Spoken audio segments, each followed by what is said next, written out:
আরো ছিল। এখন ডাক্তার একটা মেডিসিন প্রেসক্রাইব করছে যে এটা সাপ্লাই আমাদের ডিএমসি ছিল না।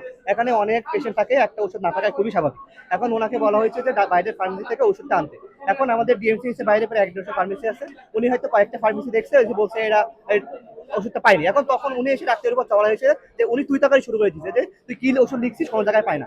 উনি বলছে ওষুধ কোম্পানির দালাল, এমন বলা শুরু করছে। চড়া হয়ে চলে গেছে। তারপরে কি হয়েছে, ওনারা 15 থেকে 20 জন স্টুডেন্ট নিয়ে চলে আসছে। এখন আপনি আমাকে একটা ভ্যালিড রিজন দেখান যে 15 থেকে 20 জন স্টুডেন্ট নিয়ে আসার কারণটা কি? অবশ্যই তারা আগ্রাসী হওয়ার জন্য আসছে। তা আগ্রাসীর প্রমাণ যদি দেখতে চান আমাদের এই গেটটা দেখেন, তাহলে আমাদের আক্রমণ করার জন্য গেটটা বলতে ভেঙে দেয়। এখন তারপর থেকে এই অবস্থা চলতেছে। এখন এই রোগীদের তো সেবাও দেওয়া দরকার, আপনারা কি কি সিদ্ধান্ত আচ্ছা, নিয়েছেন? আপনি মনে করেন ডাক্তারদের নিরাপত্তা ছাড়া এটা কি অপরাধ? ডাক্তাররা যে আপনাদের সেবা দেবে, অবশ্যই তারা একটা সিকিউর লাইফ চাই, তাই না? এখন এই ঘটনাটা বারবার হইতে আছে। আপনি যদি থাকেন, কিছুদিন আগে এটা হয়েছে, 24 সালে হয়তো বিউপির স্টুডেন্ট এসে এখানে এটা করে গেছে।